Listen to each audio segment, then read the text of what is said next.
today's show, we're asking the following. Are we being forced to buy inferior new cars? There's no sugarcoating the latest crash test results for Hyundai South Africa's Grand i10, which received 0 stars for front seat passengers. Our minimum standards here in South Africa for car safety are shockingly, notoriously low. The CEO of the Automobile Association, Bobby Ramaphosa, says, pretty much a wheelbarrow could pass. Whilst the AA's now raised the alarm on the meagre 2-star safety rating for the locally made Toyota Corolla Cross. The South African market or the safety regulations basically say you just need a seatbelt. We overseas, the European cars and everywhere else, the mandate is driver aid safety features like autonomous braking, lane keep assist. Those are mandated requirements. Join our roundtable next with consumer journalist Wendy Knowler and motoring editor Janine van der Post. New episodes of The Lead air Monday through Thursday at 7 p.m. Later in our training topic, will heads finally roll? President Ramaphosa accepts Matlanga's findings thus far, whilst the cat pleads for another prison change. And finally, Mzansi star soul F1 champion Jody Scheckter celebrates his 76th birthday today with On This Day in South African History. To know when the next episode drops, hit the like, follow, and subscribe buttons on our YouTube, Spotify, and Apple Podcast channels. In Rauby's Pointless Braai quiz, who's raised eyebrows in the music world for coming out as a big fan of US President Donald Trump? I'll give you the answer a little later in the show. My name's Graeme Robenheimer, this is The Lead, and this is the South African Story. Moving to our top story today, I'm joined by some of the most powerhouse women in media today. Of course, Janine van der Post, our News 24 motoring editor, otherwise the host of our growing Driving with J9 podcast, and of course, celebrated consumer journalist Wendy Knowler as well. Janine, how's it? Welcome to The Lead in 2026. Hello, Graeme. How are you doing? Lekker, can't complain. Wendy, how's it going? Good. Yeah, going well. Busy. Good to be with you. Absolutely. Thanks so much for both of your time. We're seized with this question today. There's been quite a few negative headlines, if you will, doing the rounds. Is South Africa currently getting a raw deal, or are we getting inferior new vehicles coming into the market at the moment? Of course, it's no secret that there's a flood of Asian brands coming in, and I think 6 or 7 new brands are expanding in the course of 2026. Let's start with you, Wendy. You penned this fascinating article for News 24. It's currently trending on our front page about one KwaZulu-Natal woman's quite simple but fascinating revelation with the Cherry Tigo. She's taken issue with a certain non-analog function. What is it, and what did you uncover? Yeah. Okay, so this is a different car safety issue. It's about safety, our safety against the criminally intent. She loved the car. She bought it just a few weeks ago, having traded in her old car. So it was a cash deal. Loved the car, as I said, but she didn't love one of its features, and that was when she cuts the ignition, all 4 of the doors auto lock. And she says, I'm a medical rep, I'm traveling to all sorts of areas, some remote, and I just feel vulnerable, and I've got to immediately think about quickly relocking the doors. And of course, when this gets out, the sophisticated car thief community, it could be very easily exploited.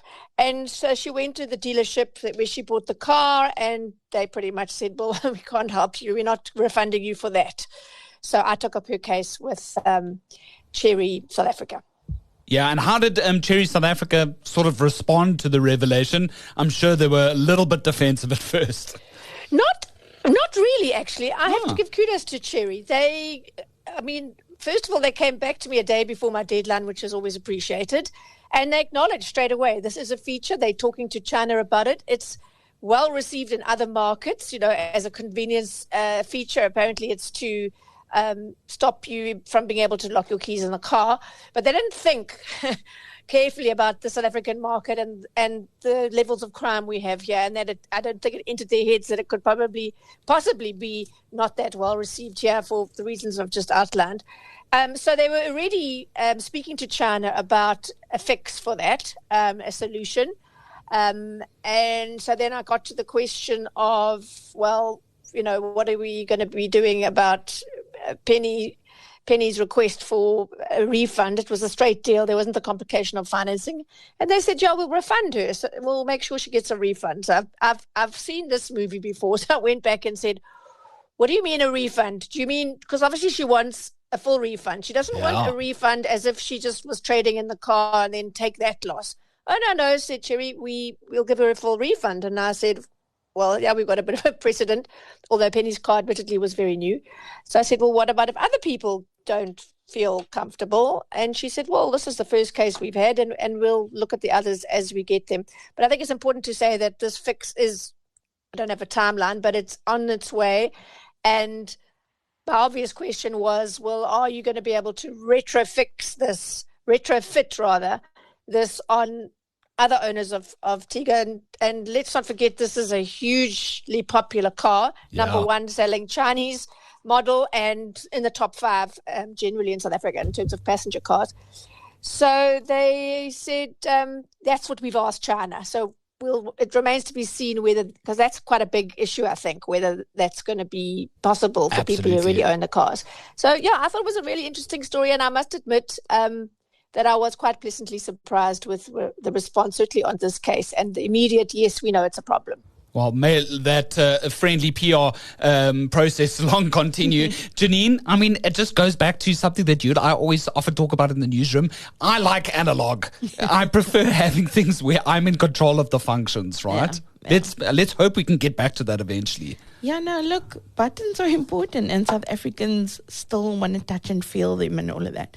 But I tell you, I wouldn't want to be a crash test dummy in Hyundai or Toyota recently. Tell us more. As you know, they've been in the headlines for getting lower scores than usual for adult occupant protection. The Hyundai for scoring 0. And that basically means that those crash test dummies, these dangerous weak chest protection, potential fatal chest injuries, and people don't realize, you see these crash test videos, but to see it in person and to hear it, that could be you in the car. And it's time South Africans start thinking about that.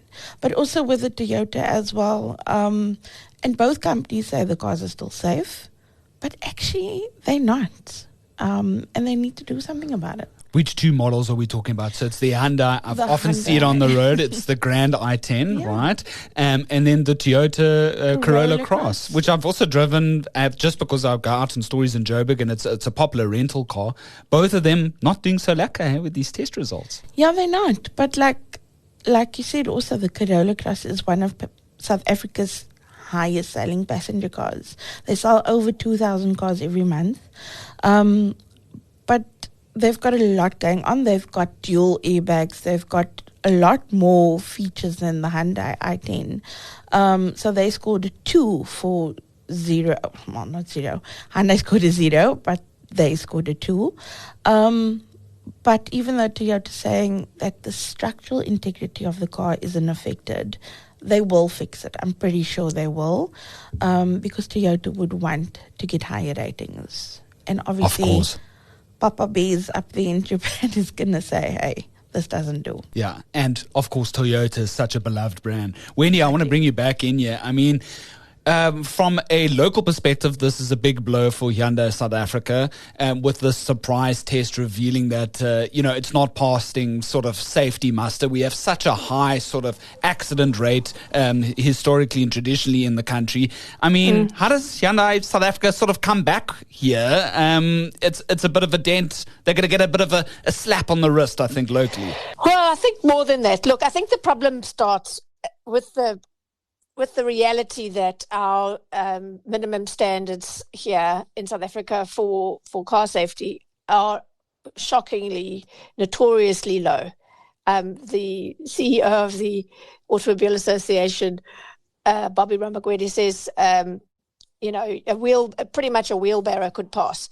So Hyundai is holding on to this, the car's, legal. We've passed all the South African regulatory standards, big tick there, 53 of them, something like that.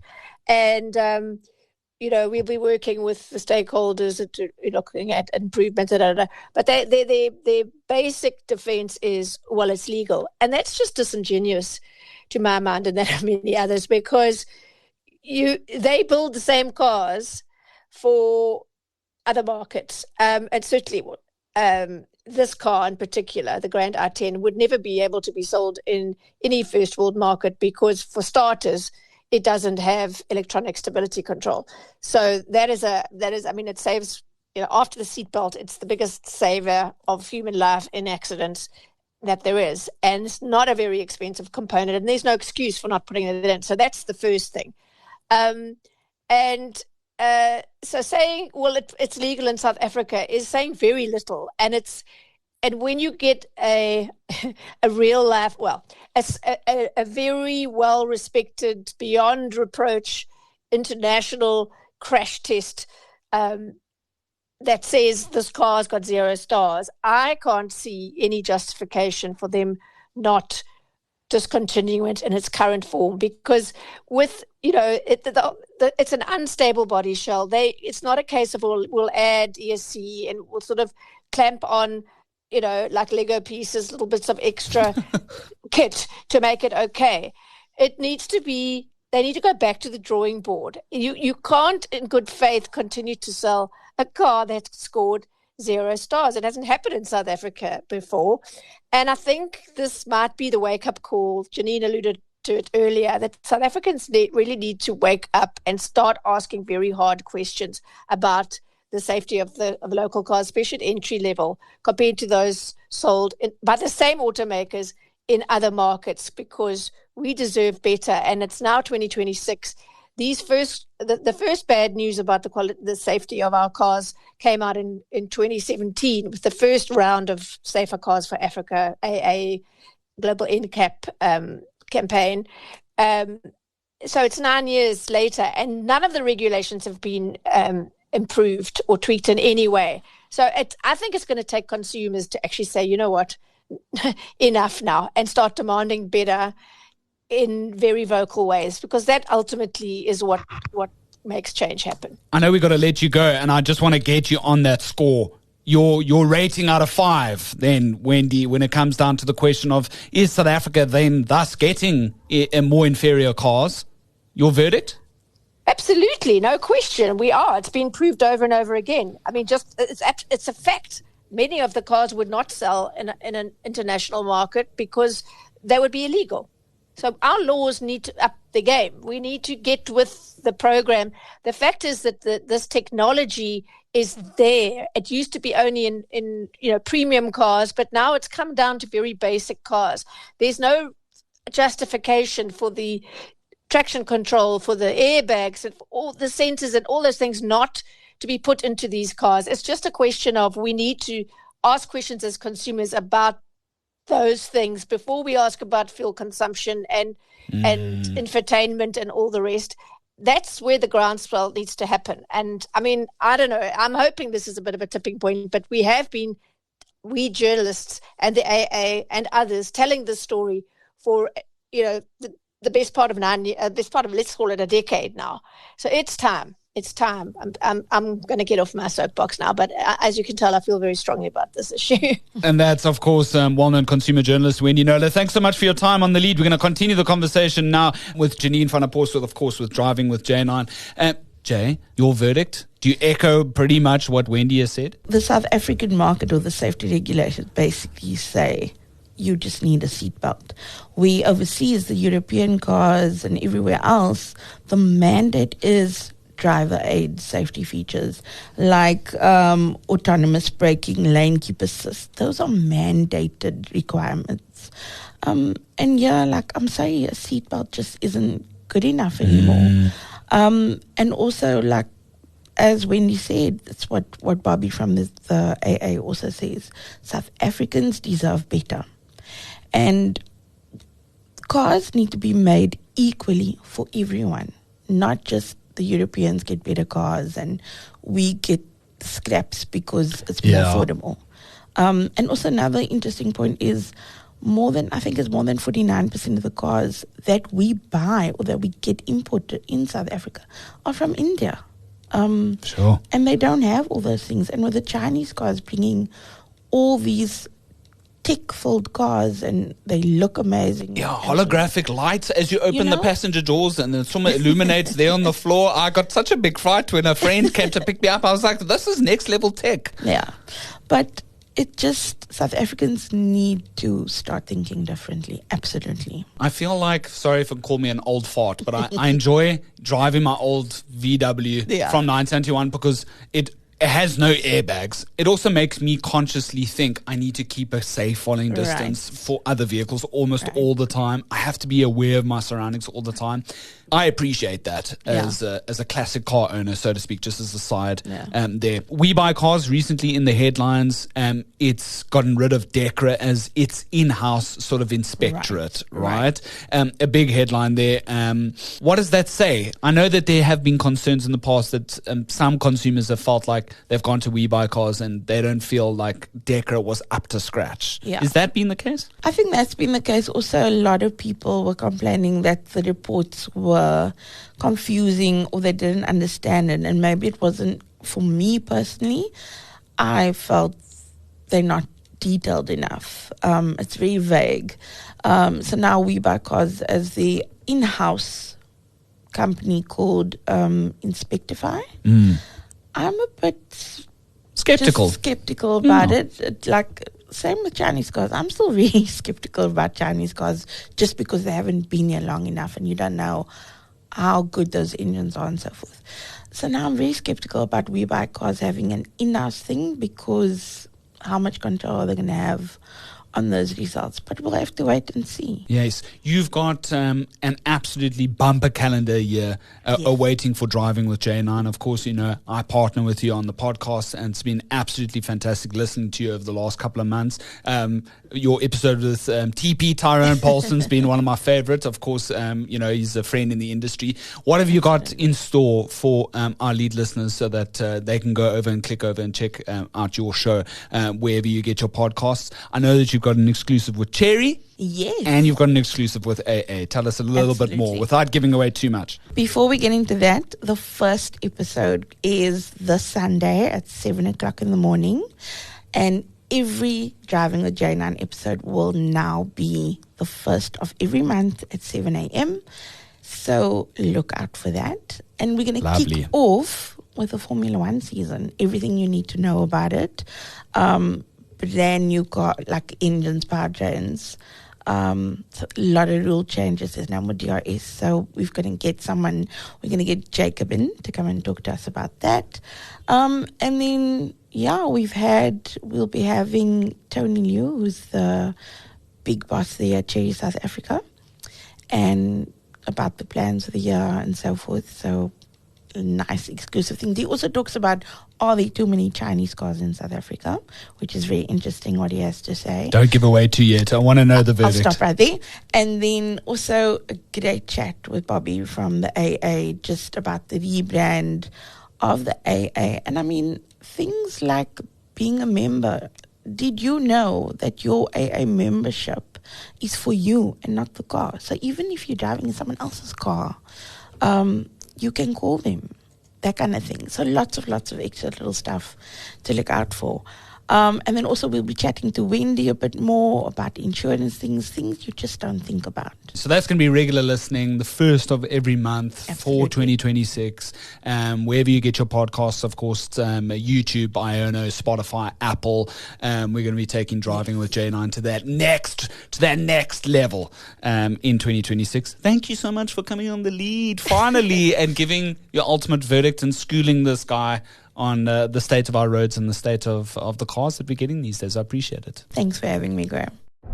You're listening to the latest edition of The Lead on News 24 with Graeme Rowenheimer. If you've got an opinion on what you've heard so far, drop us a short voice note on our WhatsApp hotline. That's 072-562-3179. Trending topic.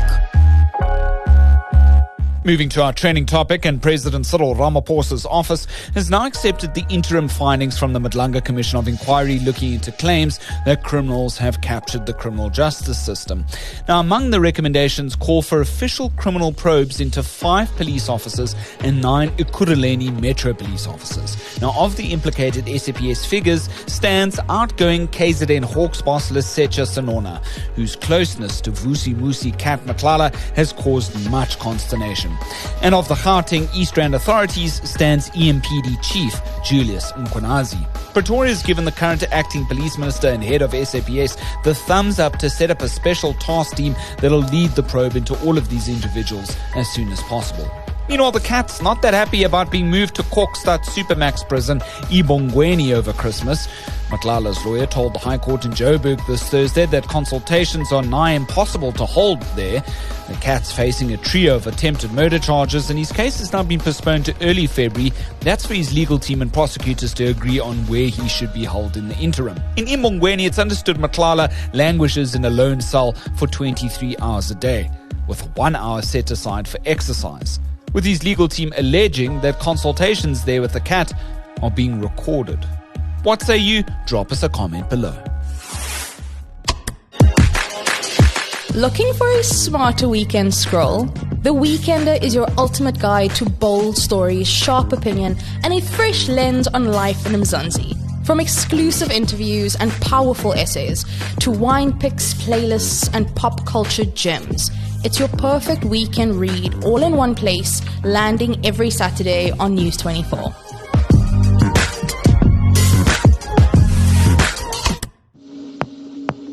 And finally, meaning off now with On This Day in South African History, the 29th of January 1950. On this very day, Jody Scheckter was born in East London in the Eastern Cape. He would go on to become South Africa's first and still only Formula One World Drivers' Champion, winning that title with Ferrari in 1979. While Scheckter burst onto the F1 scene as the sport's notorious South African wild man, fearless, aggressive, and one so crash-prone that rivals called for him to be banned, before maturing later into a world champion. Now, after retiring at just the age of 30, he swapped racetracks for fields, building the acclaimed Laverstroke Park Farm in the United Kingdom. Today, Scheckter marks his 76th birthday, his legacy spanning both Formula One glory and life beyond racing. And for Rauby's Pointless Braai quiz, we asked who's raised eyebrows in the music world for coming out as a big fan of US President Donald Trump. Of course, the answer is Nicki Minaj. Prior a critic over his immigration policies, the rapper now claims all the hate Trump faces just makes her support him more. Appearing at a Washington-based Trump event for children, the pair were even seen holding hands on stage. Can 2026 just slow down already? It's always lovely to hear from you. Mail us at thelead@24.com. Hit like, follow, subscribe. That helps if you want to be notified about when our next editions drop like clockwork. That's Monday to Thursday at 7 p.m.